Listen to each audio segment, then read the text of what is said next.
Bien, les voy a compartir la pantalla y vamos a revisar una de las formas, hay muchísimas, en las que se podía resolver la EP3.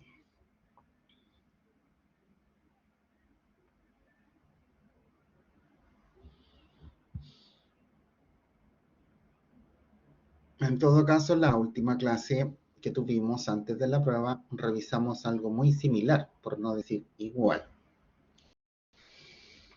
Bien. La evaluación consistía en un formulario Visual Studio, lenguaje Visual Basic, ¿ya? Del tipo formulario de Windows, ¿ya? Que, perdón, esta no es, me equivoqué, denme un minuto. EP3, aquí está. Ah, esta sí. Ay, perdón por el impasse.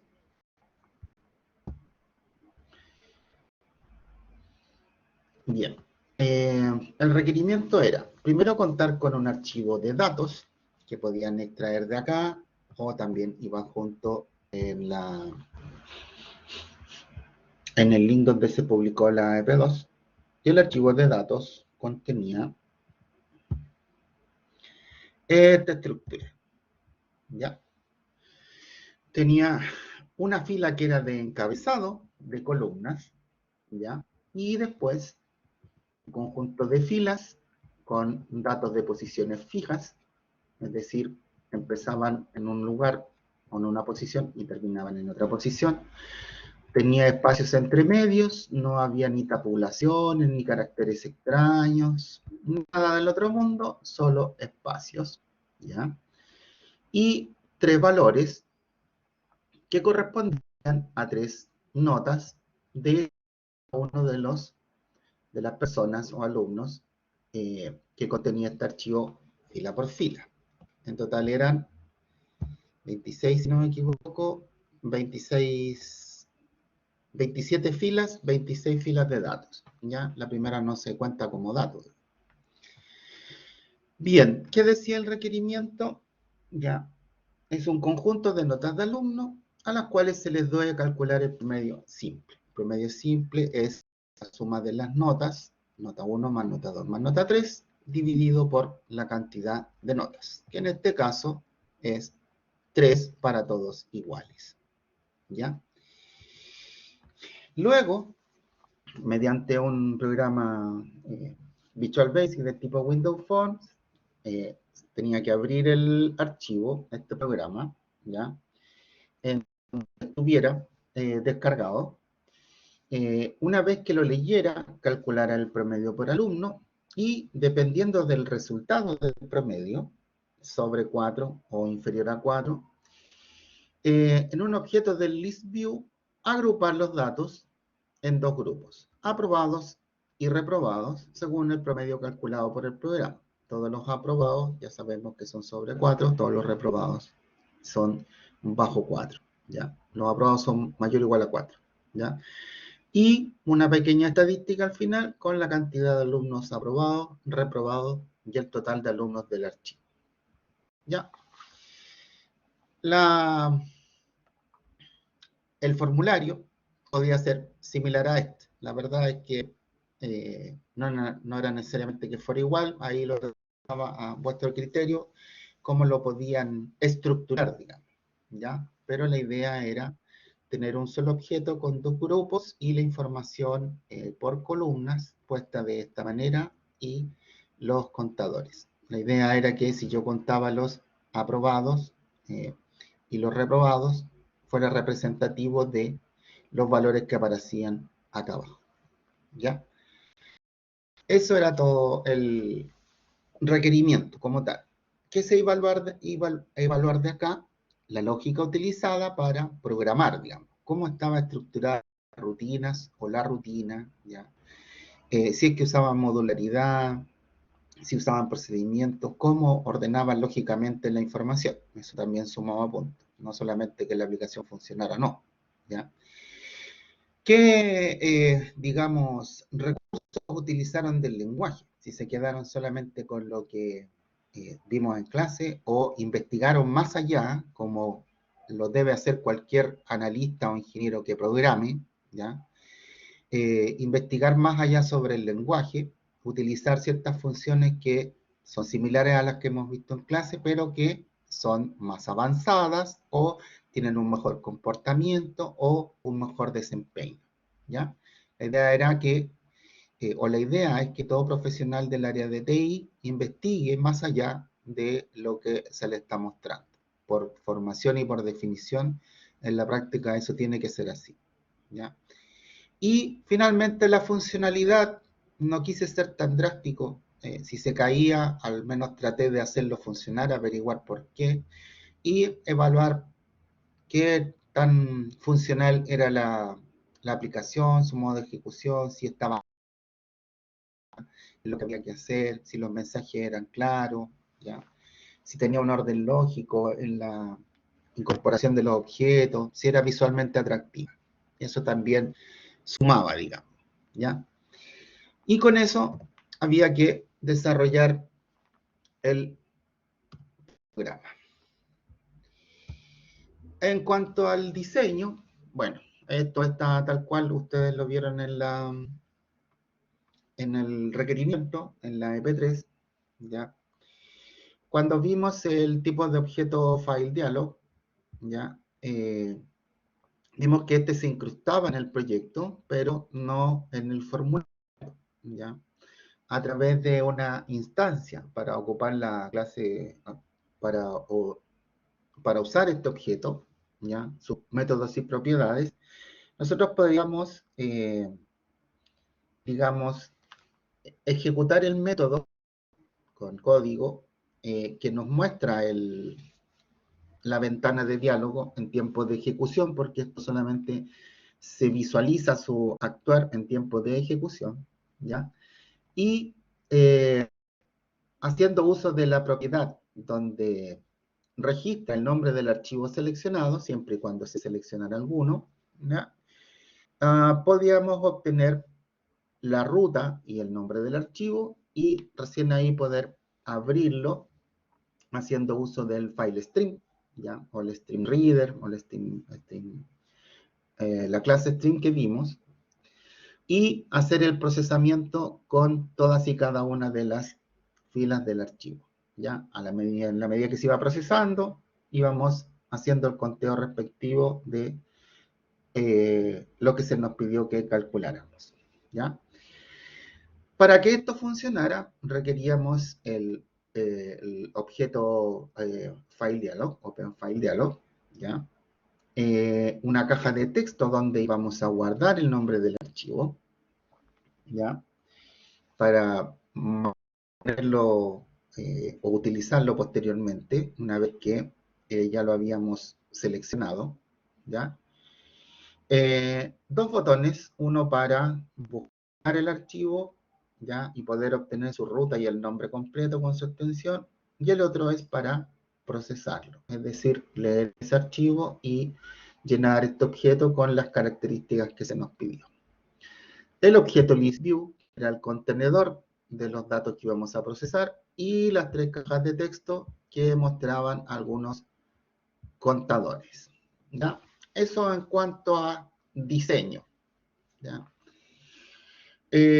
No era necesario más, básicamente era eso. Si querían incorporar más elementos, efectivamente podían hacerlo, los dejaba a su creatividad, ¿ya?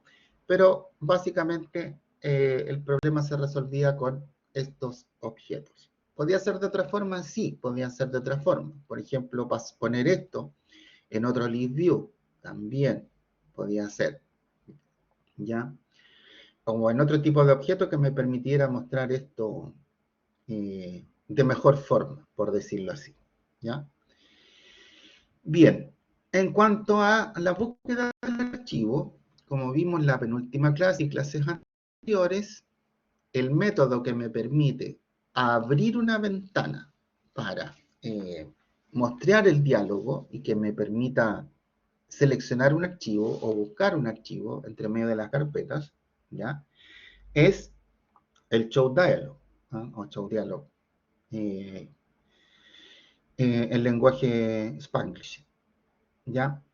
Con este método, en esta línea lo que hace es que al momento de ejecutarse y pasar por esta línea, la ventana de diálogo se abre. Y con eso yo selecciono un archivo.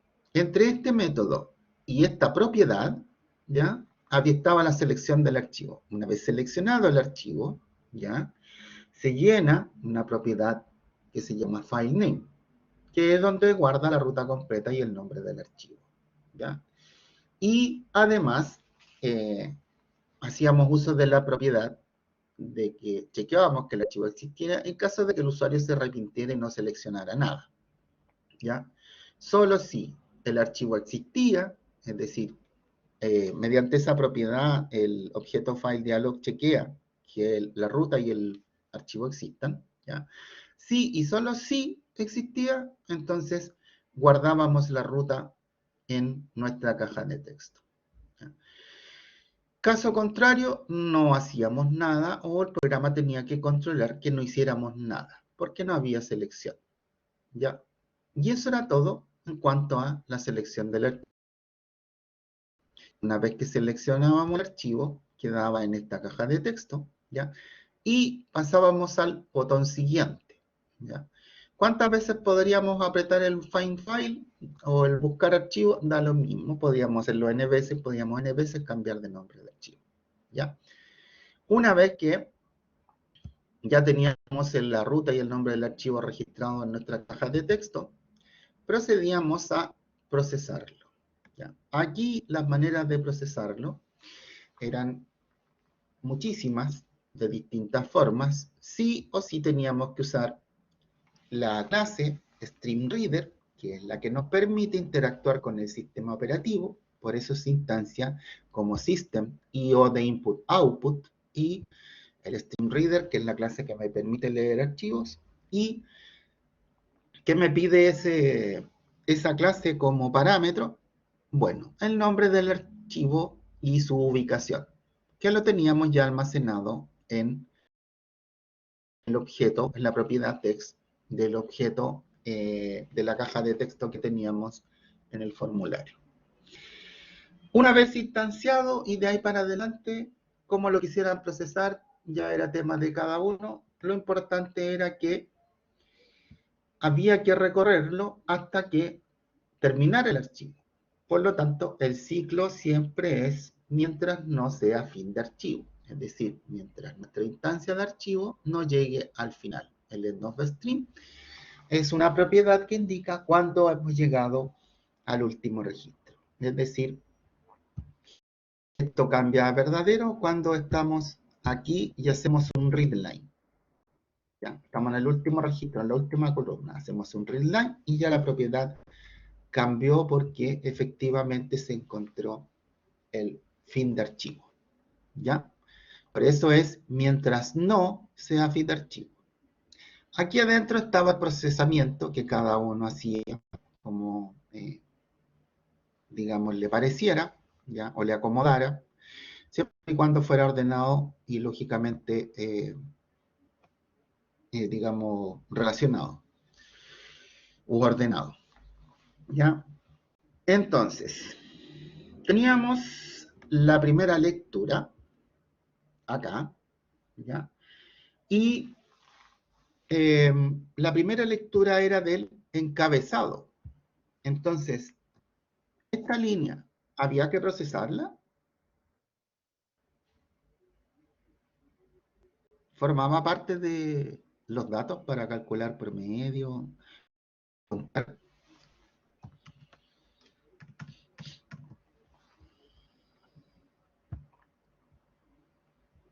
Efectivamente, no había que considerarla. ¿Y cómo podíamos saltar esa fila?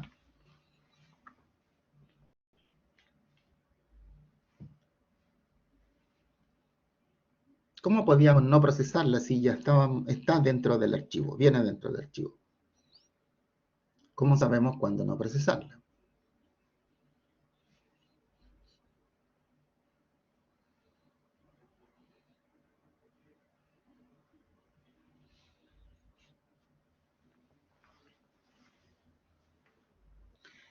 no es entero. ¿Qué cosa no es entero? ¿La fila no es entera? Que no tenga número. Ya, ok. Sí, me parece bien. Podría ser una forma. ¿Alguna otra?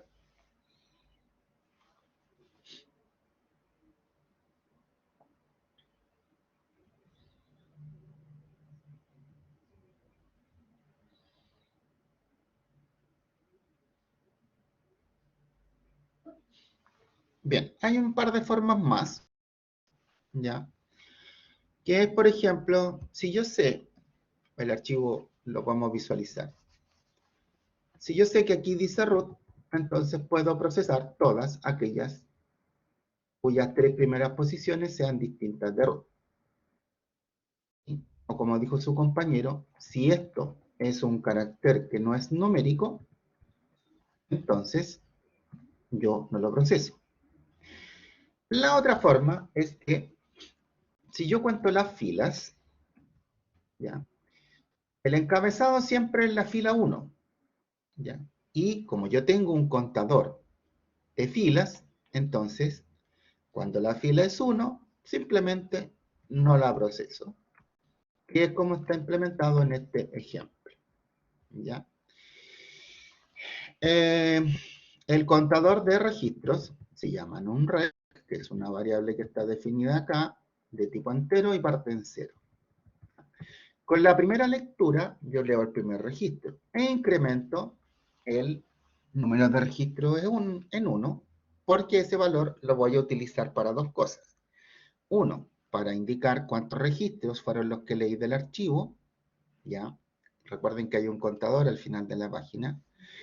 Y dos, para saber cuándo tengo que procesar o no. Procesar me refiero a hacer el cálculo de promedio y determinar si es, digamos, aprobado o reprobado, ¿ya? Entonces, si el número de registro es mayor que 1, recién ahí encuentro o me encuentro con que estoy en la fila 2 y siguientes, ¿ya? Por lo tanto, solo de esa forma puedo evitar hacer un cálculo aquí donde no corresponde porque son puros caracteres, ¿ya?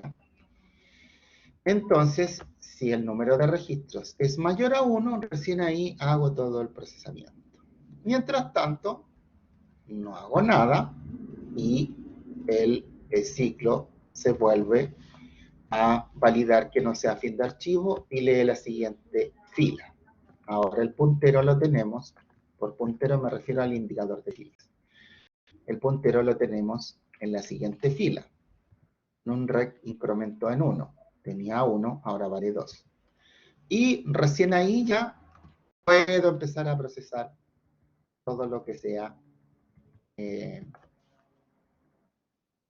número o filas válidas para el procesamiento. Generalmente en los archivos de transacciones, llámese banco, financieros, compañía de seguros, la primera fila es de los encabezados. Por ejemplo, en los bancos utilizan mucho el formato multifila. La fila 0 o la primera fila significa algo, la segunda significa otra cosa, la tercera significa otra cosa, y así sucesivamente tienen formatos distintos, ¿ya? Y finalmente la fila 4 o 5 es la que tiene un detalle, y esa es la que se trabaja principalmente, ¿ya? Se van a encontrar con eso muchas veces, sobre todo cuando hay sistemas que vienen de hace mucho tiempo atrás, donde la información se intercambiaba a través de archivos de texto. Bueno, el Banco Santander hoy en día procesa todo lo que son pagos o transacciones a través de la página web mediante archivos de texto, ¿ya? Así que no se extrañen si encuentran esto en algún momento de su vida laboral. Todavía se usa, ¿ya? ¿Son encriptados, viajan encriptados a través de la web? Sí, totalmente, ¿ya? Pero todavía se siguen usando de esta forma, ¿ya? Entonces, la forma de extraer porciones de una cadena de caracteres o de una variable tipo string, como es la variable record, que está definida aquí arriba, ¿ya? Es a través del min o de la propiedad substring que tiene el objeto, todos los objetos, perdón, substring, ¿ya? Y ahí me dice, tengo dos maneras de extraer porciones de datos de un conjunto de caracteres, ¿ya? Si yo me remito al archivo, que es lo que se hace siempre en este tipo de archivos, existe también una definición, un documento que dice que el primer dato parte en la fila 1 y termina en la fila, perdón, en la columna 1 y termina en la columna 9 en este caso. O parte en la columna 1 y tiene un largo de 10 o 9, ¿ya? Entonces, todas esas especificaciones yo las tengo que saber para poder interpretar correctamente el archivo, ¿ya? En este caso, la definición era pareja para todos, se podía obtener de la visualización del archivo, ¿ya? Entonces, en el primer campo, que es el root del registro, extraíamos de la posición 1 caracteres, ¿ya? Si yo me paro aquí, el primero también se cuenta 1, 2, 3, 4, 5, 6, 7, 8, 9, 10. Hasta ahí, ¿ya? Esos son los 10 caracteres. Luego, nos vamos al nombre y de la posición 17 extraíamos 35. Me voy a la posición 17 y ahí estoy en la columna 17. Acá lo dice por si acaso el editor, ¿ya? Y decía 35 y yo extraigo 35, ¿ya? Que es lo que marca el editor de acá. Con eso yo tenía el segundo campo, que es el nombre, ¿ya? Y luego venían las posiciones fijas de las notas.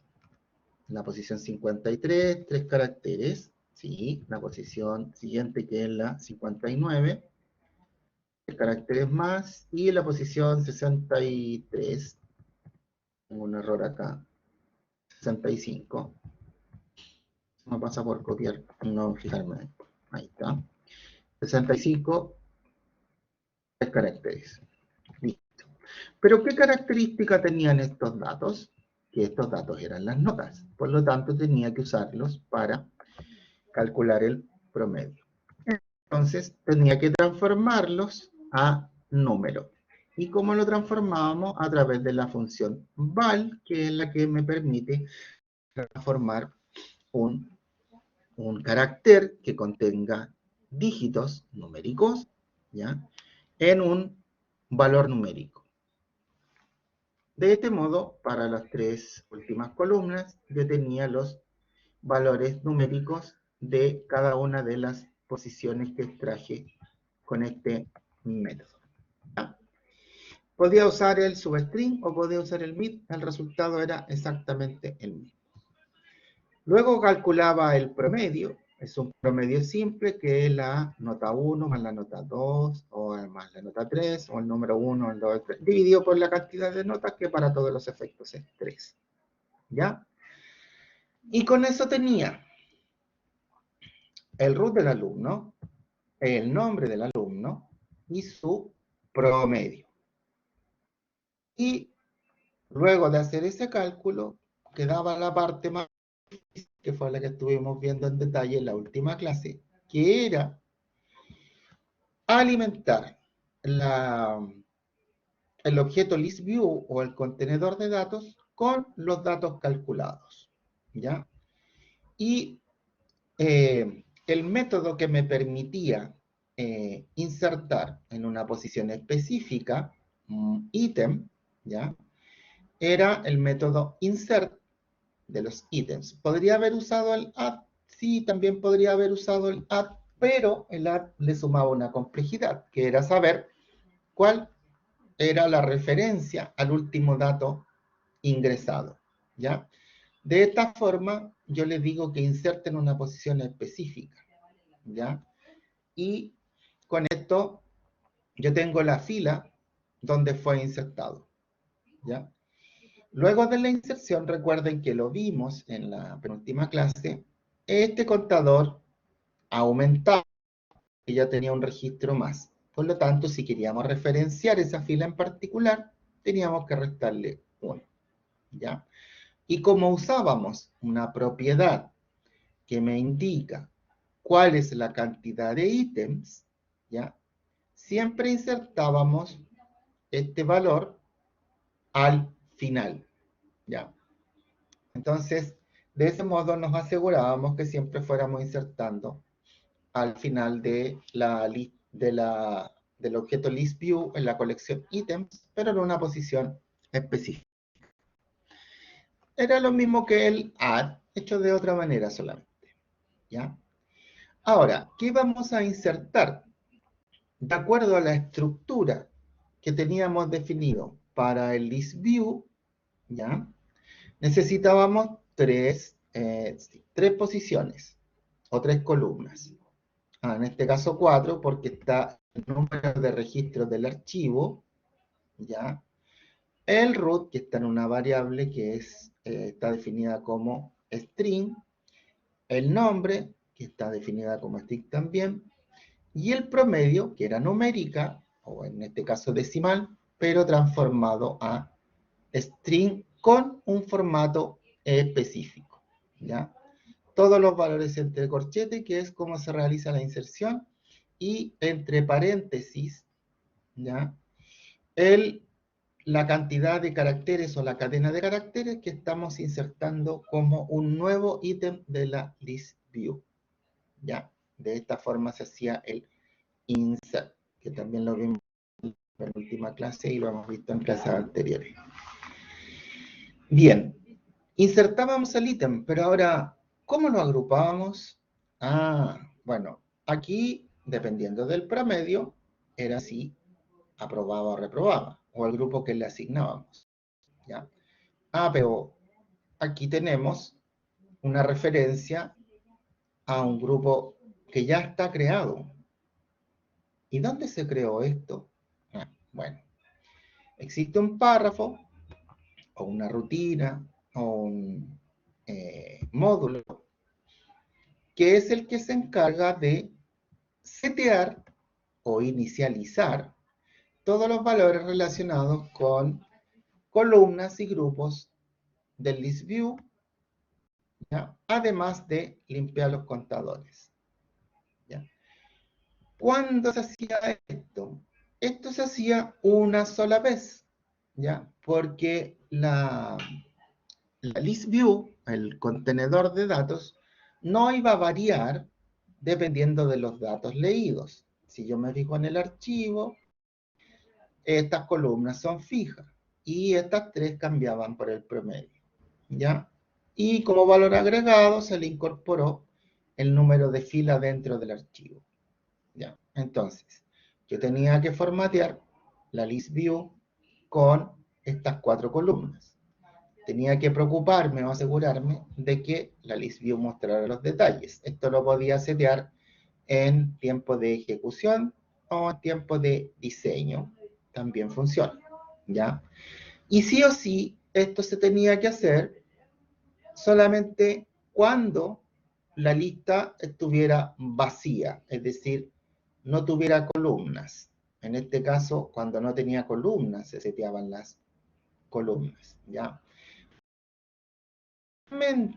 Y para este caso en particular, se setea la propiedad width, que es el ancho de la columna, para que no quedaran todas iguales y se pudieran ver los datos, ¿ya? En este caso, eran 4 columnas, ¿ya? 1, 2, 3, 4. Número de fila, root, nombre promedio, ¿ya?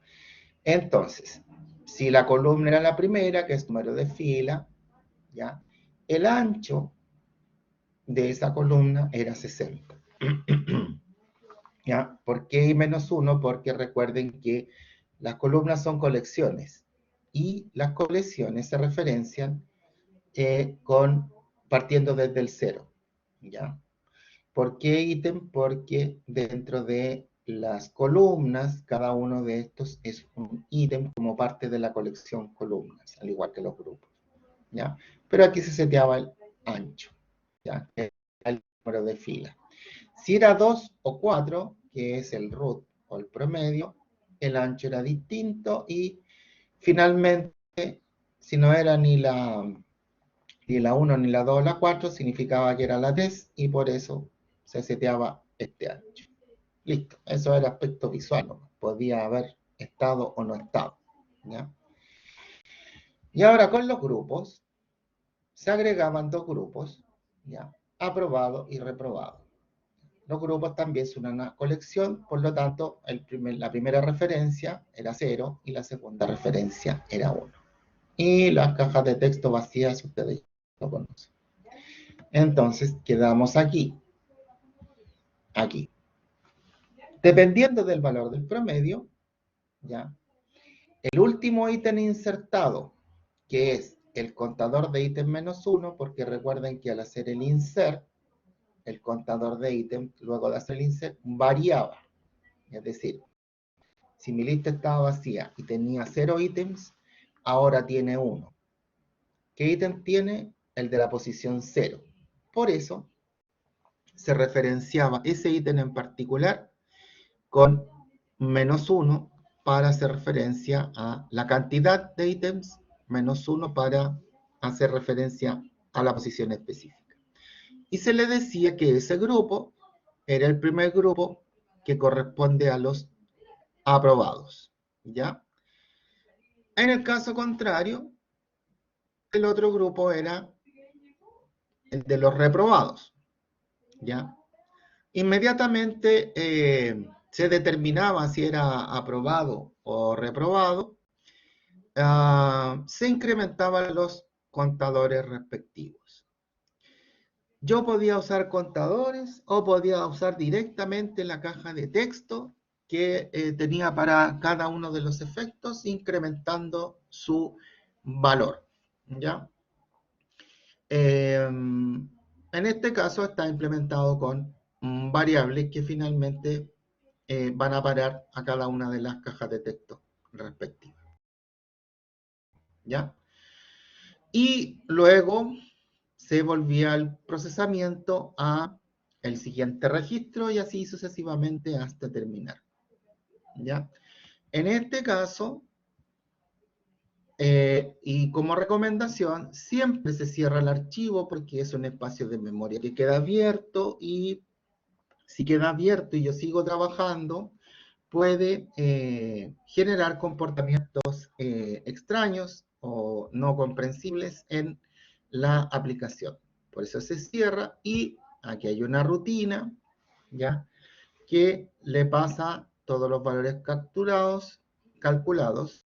Esa rutina lo único que hace es asignar las variables a esas cajas de texto.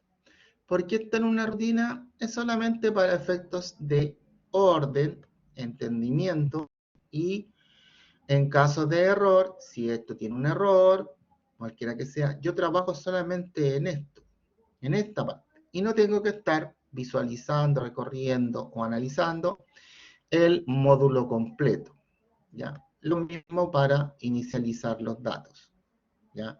Si tengo algún problema con el formateo del objeto ListView con grupos y columnas, yo trabajo solamente en esta parte y no tengo que estar aquí entre medio viendo qué está sucediendo, ¿ya? Y por otra parte, este módulo me queda única y exclusivamente para el procesamiento, que es la extracción de los valores y la determinación del grupo en el que va, según el resultado, en el que va el alumno respectivo. Y eso sería todo. ¿Una forma de hacerlo? Sí, es una forma de hacerlo. ¿Hay bastantes más? Sí, hay bastantes más. ¿Cuál podría ser más óptima o menos óptima? Pero sí, siempre hay más, ¿ya? Pero con esto se cumple el requerimiento, ¿ya? Lo importante era utilizar el file dialog utilizar la clase para poder leer el archivo y hacer el procesamiento hasta que se encontrara el fin de archivo. ¿Ya? Obviamente cumpliendo con los requerimientos de cálculo que se solicitó en el programa. ¿Ya? ¿Alguna duda o consulta? De lo que he revisado me encontré con algunos errores recurrentes como el cálculo de el promedio de la primera fila, siendo que la primera fila es de los encabezados. Entonces, no había que procesarla. ¿Ya? Otro error que me encontré es lo siguiente. Vamos a procesar el archivo. Y vamos a procesar este archivo. ¿Qué dicen ustedes? ¿Lo procesa o no?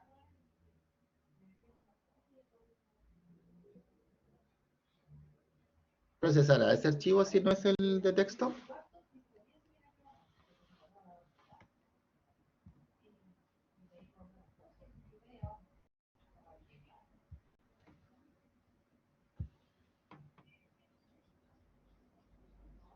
Ah, don Kevin, eso no es lógica. Eso es un horror. Porque usted no va a tener acceso a los archivos. Eliminar datos no es la solución del problema. La solución del problema es incorporar la lógica en el programa para que se adecue y procese correctamente los datos. ¿Ya? Sí, fue un error recurrente. ¿Ya? La eliminación de los datos no es la solución de los problemas. ¿Ya? A ver, si usted tuviera hijos y tuviera que procesar dos, ¿eliminaría el primero? La eliminación no es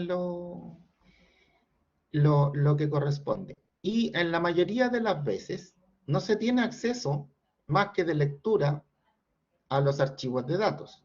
De hecho, en la mayoría de las veces vienen de web service, que es donde no se, eh, digamos, donde no se pueden tocar los archivos, o vienen de un ETL, donde tampoco se tocan los archivos, ¿ya? Por lo tanto, su programa tiene que ser capaz de detectar cuándo procesar y cuándo no. Don Kevin, usted puede defender su argumento como usted quiera, pero la característica de los programas es que se adecúen a los requerimientos, no los requerimientos de los programas. ¿Ya? Así que tiene que, digamos, un poco pensar en cómo resolver la problemática que se le plantea con lógica. ¿Ya? Y lógica significa incorporar código en el programa para que considere la mayor cantidad de casos posibles. En ningún caso, la eliminación de datos, ya sea en base de datos o en archivos de texto o en donde sea, es la solución de los problemas. Es más, que los datos existan sirve para transparentar que su proceso es correcto, ¿ya? Y que cumple con el procesamiento correcto de toda la información que está dentro del archivo, ¿ya? Así que es el programa el que tiene que adecuarse a la data, no al revés. Eh, ¿Cuál problemática, don Martín?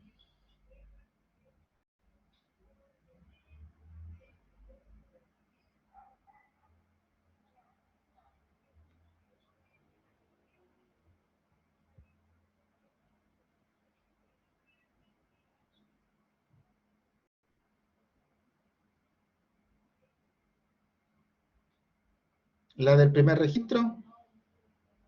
¿La del registro de encabezado?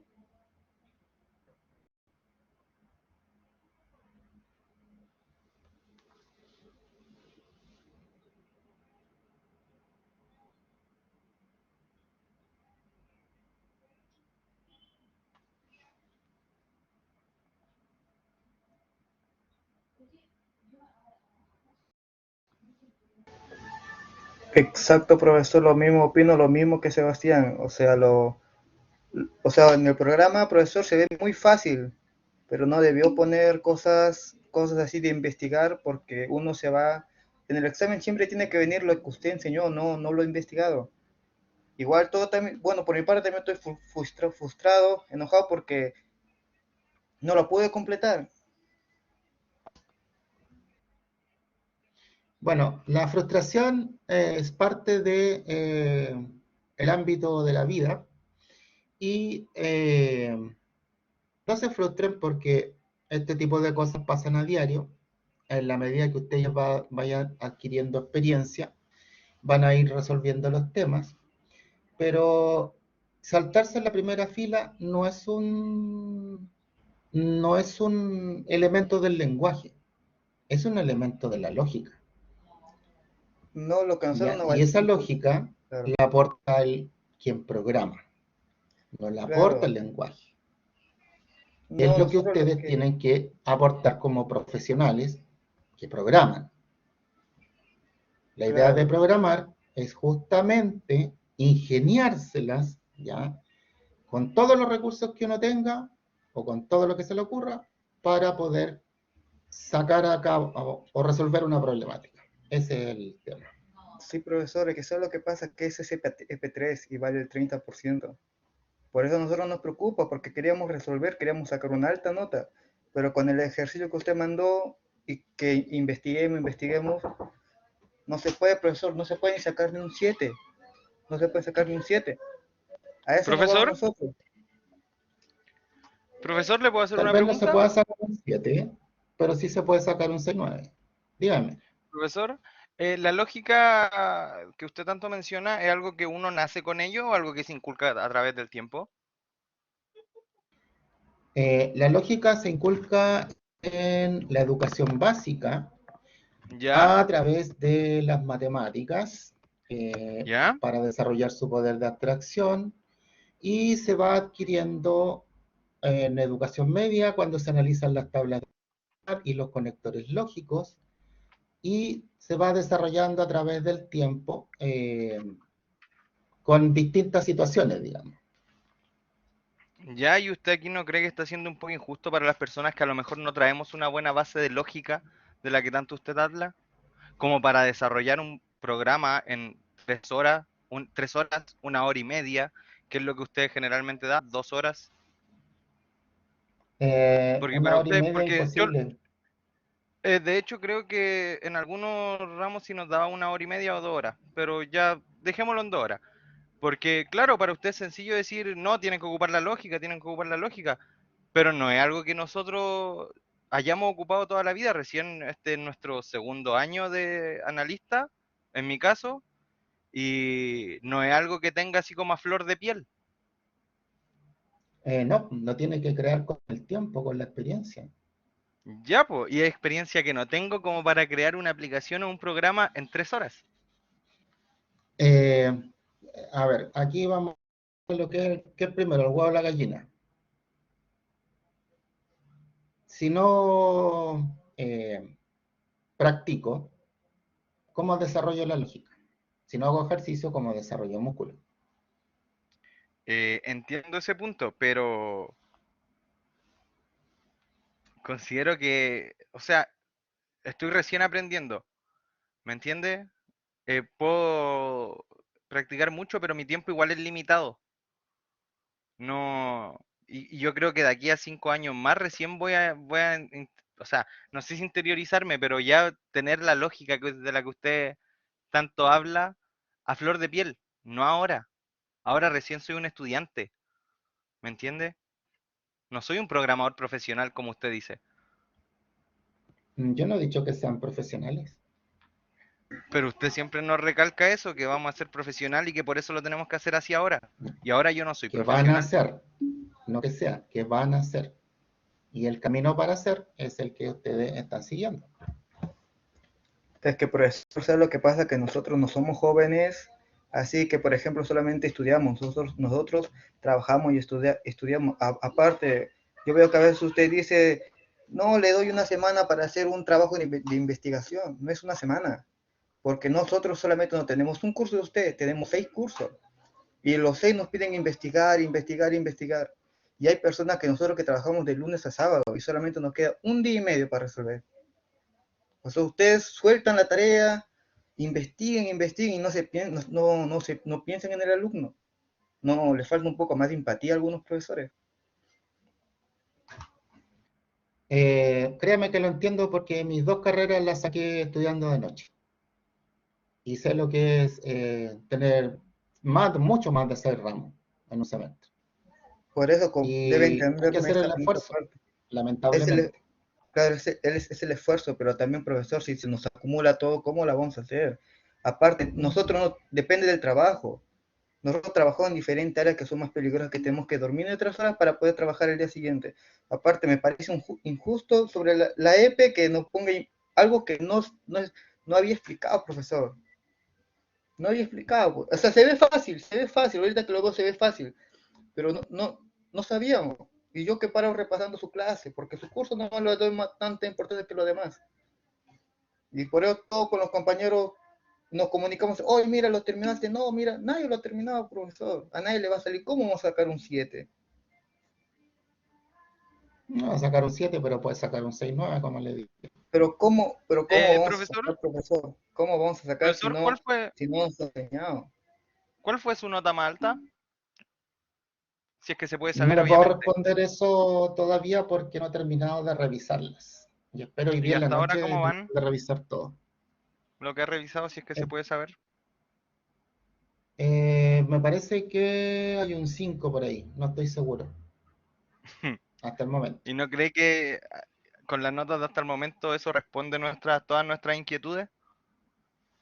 Que con La suerte hay muestra es un muy 5. poca como para determinar un valor. En estadística no se usan muestras chicas, se utilizan muestras más grandes. Entonces, Somos 12.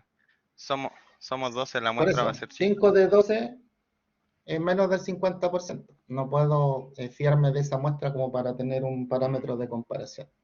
Así que no le podría responder esa pregunta. Quiero, profesor, ¿y ahora cómo lo vamos a hacer? Porque la mayoría no lo ha terminado. Y hay algunos que necesitan tener alta nota para poder pasar. Debió dejar un ejercicio, aunque sea para No tener un necesito 7, una nota no, para no poder algo pasar. Porque hay algunos que estamos mal, pues, Déjenme, profesor.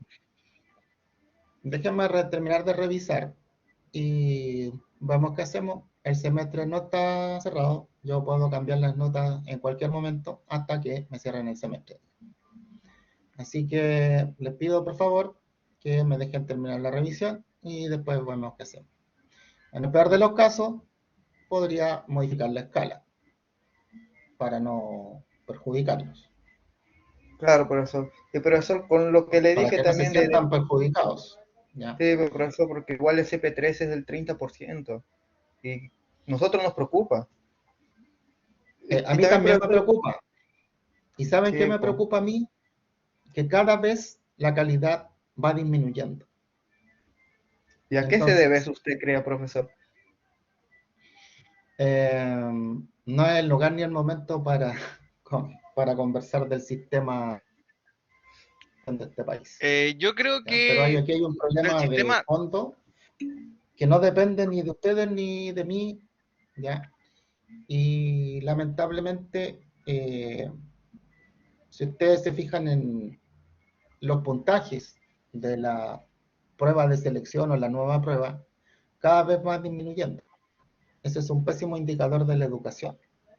Cada vez es más alta la cantidad de rotación de profesionales jóvenes en los trabajos. Eso también es un mal indicador. Lamentable, pero es lo que tenemos. ¿Ya? eh, Bueno, profesor, estábamos hablando déjenme... de su ramo, no de la PSU, ni de eh, la nueva prueba de admisión. no, su compañero me preguntó que cuál era, por qué yo pensaba o a qué se debía esto, digamos. Y fue lo que yo le comenté, digamos. Ya, pues, y el contexto de a qué se debe de que nosotros hayamos bajado las notas en su ramo. Exacto. Ese es el contexto del que estábamos hablando. Ah, ok. Por la base principalmente. por eso. Bien, déjenme terminar de revisar y vemos qué hacemos. Profesor, y como le vuelvo a repetir, sobre mi pedido de lo que tuve problema en el computador, también se lo puede tomar en cuenta, porque ahí tengo una captura que sale 12.46, pero le tomé después la captura porque me acordé, pero yo sí lo había enviado a tiempo. Lo malo que mi computador falló, mis proyectos no se borraron, se movieron de carpeta, no sé qué pasó. La computadora se me paralizó por completo. Pero yo sí Déjenme terminar de revisarlo y le respondo. Ya, listo, profesor. Ok. Bien. Vamos a ver entonces algunos otros objetos que son de bastante utilidad y nos pueden servir para realizar ciertas acciones específicas, ¿ya? Vamos a cerrar esto y vamos a crear un nuevo proyecto.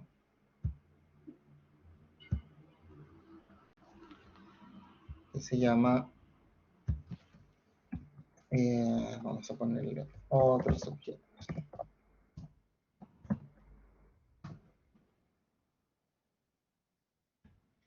Bien, existen otros objetos que son bastante útiles a la hora de desarrollar formularios y que son aquellos que utilizan fechas, ¿ya? La captura de fechas es un dato importante dentro de cualquier aplicación, ¿ya? Estos objetos son del tipo DataImPicker, ¿ya? ¿Qué características tienen estos objetos? ¿Ya? Que tienen distintos formatos de fecha, ¿ya? Y tienen propiedades y métodos relacionados con el objeto propiamente tal para el tratamiento de fechas, ¿ya? Este objeto se llama DataImPicker y tiene una propiedad que se llama value, que es donde almacena o contiene el valor que ustedes visualizan. También tiene una propiedad que tiene que ver con el formato, respecto de cómo yo visualizo los datos.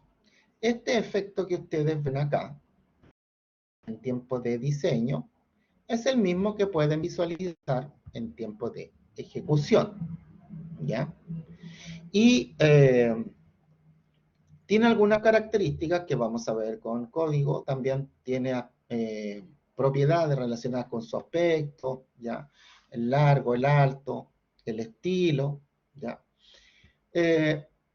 Pero principalmente nos permite guardar un valor de una fecha y realizar algunos cálculos con ella o realizar algunas referencias con ese valor.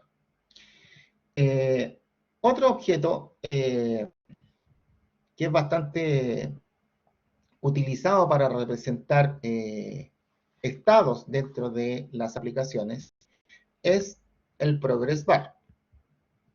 El Progress Bar es esa barra que ustedes conocen o han visto por ahí cuando se está descargando o cargando una aplicación y que va mostrando porciones rellenas con un color determinado, ¿ya?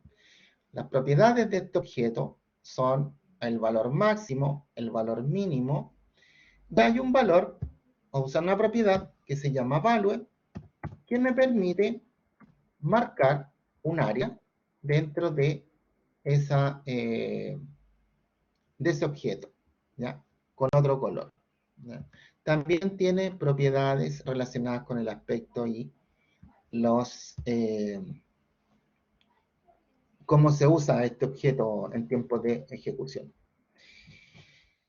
Por ejemplo, ahí tenemos el valor de 50 y este valor está relacionado con el máximo que aparece acá, que por defecto siempre es 100, pero si yo lo varío, ¿ya?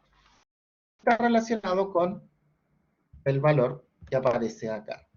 Ahora, si yo le pongo un valor sobredimensionado, ¿ya? Me dice que el valor de la propiedad no es válido, ¿ya? Eso lo dice en tiempo de diseño y también lo va a decir en tiempo de ejecución. ¿Para qué me sirve este objeto en particular? Es para representar porciones de datos que yo he procesado. Por ejemplo, si en la EP2 o en la EP3 hubiéramos tenido que representar gráficamente la cantidad de filas que vamos leyendo, ¿ya? En total eran 27, ¿cierto? Sí, eso tenía el archivo. Lo hubiéramos puesto aquí un máximo de, vamos a cambiar este primero, 0. Le vamos a poner un máximo de 27. Todas estas propiedades son seteables en tiempo de ejecución, ¿ya? Entonces, si hubiéramos procesado el registro 1, el valor hubiera sido 1 y habría marcado una parte. Después el registro 2 y así sucesivamente hasta completar los 27, que es el 100%, ¿ya? Esto es bastante útil cuando yo necesito, a través de la aplicación internamente, realizar algunos cálculos y el usuario tiene que esperar el resultado, ya sea cálculo, lectura de datos, ¿ya? O llenado de datos, o escritura de datos. Entonces, este objeto me permite representar gráficamente el avance de lo que estoy realizando. ¿Ya? ¿Se entiende cómo trabaja? Tengo un valor total, que es el máximo de posiciones que tiene este objeto, y tengo un valor que se va incrementando, que es el que va aumentando hasta llegar al máximo. Y con eso se va completando. Los colores también son variables. Con eso se muestra el estado de avance de una tarea en particular. ¿Ya? ¿Cuál es el valor que varía? La propiedad value. Ese es el valor que va variando. ¿Hasta dónde llega? Hasta la propiedad máximo, que setea la máxima cantidad de posiciones. ¿Ya? ¿Dónde podría ser útil esto? A ver, ¿dónde se les ocurre que se pudiera usar?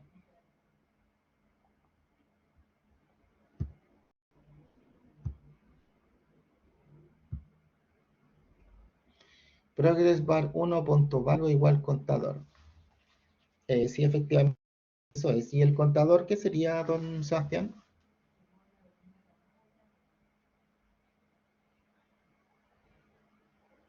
Ah, don Sebastián se refiere a la lectura del archivo.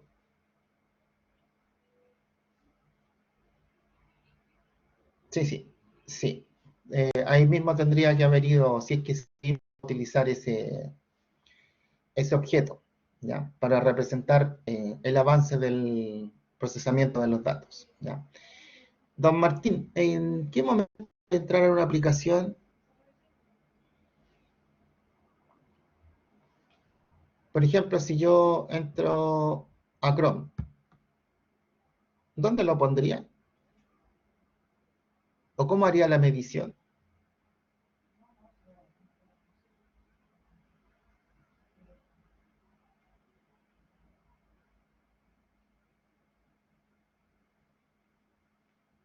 Ahí no se me ocurre cómo.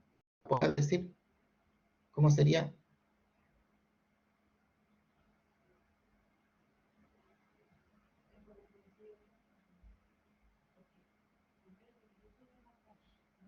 Ah, en un juego. Ya. Bueno, también puede ser eh, eh, como una forma de representar un gráfico, por ejemplo. Si tengo varios, por si acaso aquí con control C y control V, yo copio los objetos y solamente con control V aparecen varias veces, no tengo que estarlo arrastrando de la barra de tareas. ¿Ya? Entonces, por ejemplo, si yo quiero medir el avance de alguna etapa o algo por el estilo, aquí lo puedo representar de distintas maneras. ¿Ya? Y sería similar a un gráfico de barras. ¿Ya? Puedo representar porcentajes también. ¿Ya? Por ejemplo, ¿cómo represento el 50% aquí? Sobre 100 son 50. Y en este caso, en el caso de que tuviera, por ejemplo, 30. ¿El 10% cuánto sería?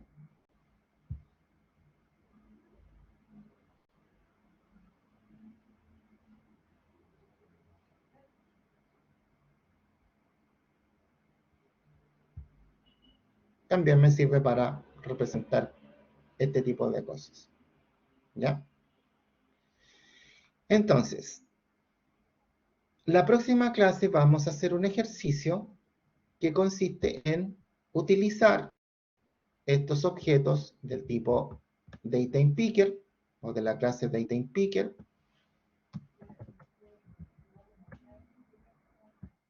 ¿Ya?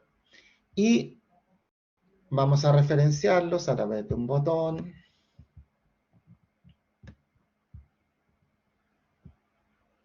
Perdón. ¿Ya? Y dentro de esto, por ejemplo, es DataInPicker 1, perdón, DataInPicker 1, que es el primero, punto. Aquí tenemos el conjunto de métodos y propiedades, ¿ya? Que este objeto tiene, entre ellos el formato, el valor, ¿ya? Y mucho más dependiendo de la versión de bicho, ¿ya? Quien me entrega el valor del contenido como fecha es la propiedad value, ¿ya? La propiedad value entrega el contenido del DataInPicker como fecha, ¿ya? ¿Ya? Sirve para asignarla o para extraer el valor fecha hora de ese objeto. Pero como es el tipo fecha, significa que además tiene más métodos y propiedades, ¿ya? Porque dependiendo del contenido, yo puedo sumar días, horas, puedo sumar un lapso de tiempo, milisegundos, minutos, meses, ¿ya? Puedo sumar tics incluso, que son la cantidad de tiempos que le asigna el procesador a este tipo al reloj del computador. ¿Ya? Puedo sumar años, puedo obtener solamente la fecha, el día de la semana, el día de año, y así un montón de propiedades más, ¿ya? Relacionadas con la fecha y con la hora, ¿ya? Entonces, por ejemplo, si yo quisiera obtener el día de este valor, o del contenido de ese objeto, tendría que generar una variable. ¿De qué tipo sería?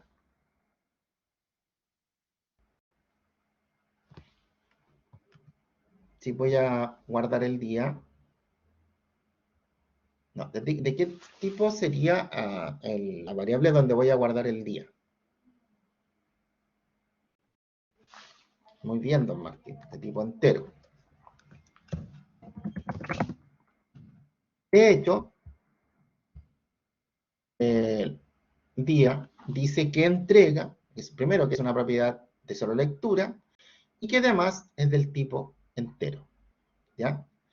Y como es de solo lectura, solamente me permite capturarla, pero no la puedo modificar, ¿ya?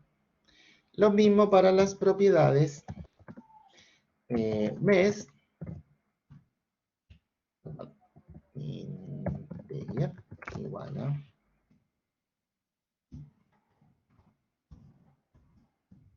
y otra propiedad que es month, ¿ya? Y la propiedad year, que es para el año, ¿ya? Perdón, year. Bien. Hay otra propiedad de este mismo objeto, que es igual a DateTimePicker 1.text. ¿Qué me entrega eso? Me entrega el contenido de este objeto como texto. ¿Ya? Vamos a ver entonces, por eso es de tipo string. Entonces vamos a ver qué me despliega. Vamos a poner un mensaje. Aquí vamos a poner el año como string y lo vamos a concatenar con un guión y vamos a poner el mes como string concatenado con un guión y vamos a poner el día como string. ¿Ya? Y acá vamos a usar otra caja de texto con lo que me rescató después de haber ejecutado eso. Veamos cómo se comporta. Ya, tenemos 15 de noviembre. Si ustedes se fijan aquí tengo el calendario para retroceder, para avanzar, el día de hoy. ¿Ya? Todo esto viene en forma automática. ¿Ya? El primero que cambiamos es el que estamos utilizando en el código. ¿Ya? Tenemos 3 de noviembre. Entonces puedo perfectamente a través de esas propiedades obtener el año por separado, el mes por separado y el día por separado. ¿Ya? Y como texto que me entrega, eso mismo. ¿Ya? El mismo contenido, pero como texto. Por lo tanto, puedo tratar ese valor también como texto. ¿Ya? Entonces, estos dos objetos me permiten realizar acciones, cálculos, ¿ya? O comparaciones entre fechas con sus métodos y propiedades. ¿Ya? ¿Alguna duda o consulta?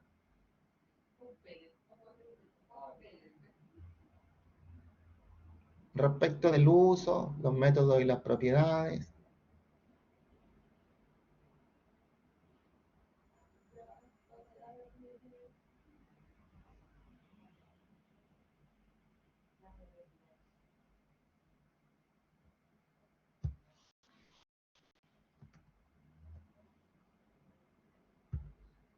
La barra de fecha.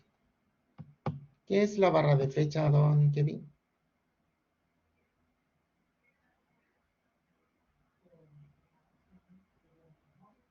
¿O a qué se refiere con la barra de fecha?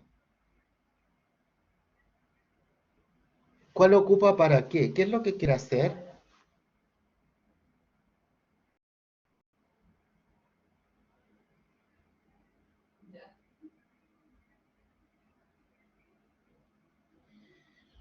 A ver, pero tenemos dos tipos de objetos.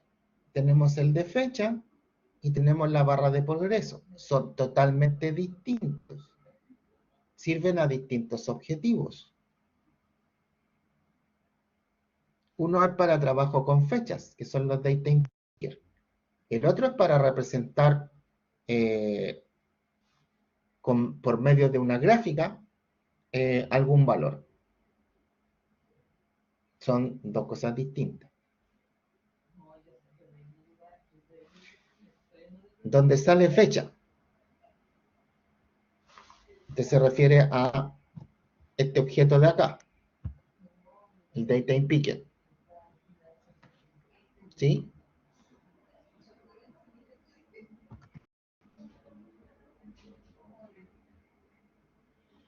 Ah, para colocarlo en el formulario. Ya, aquí en la barra de herramientas, estos objetos se llaman DateTimePicker. El DateTimePicker es el de las fechas. ¿Ya?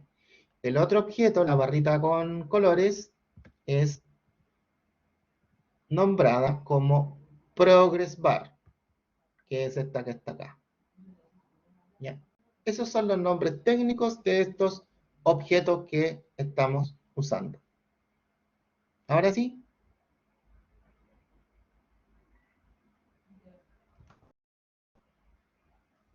Ya, ok. Bien. Datetime picker para fechas, horas. Progress bar para representar con colores algún valor. Bien, jóvenes, nos vemos en la próxima clase y ahí les comento cómo me fue con la revisión y vemos qué hacemos.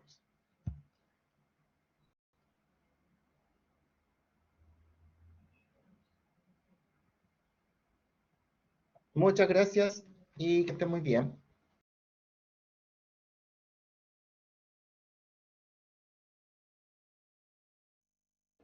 Cuídense.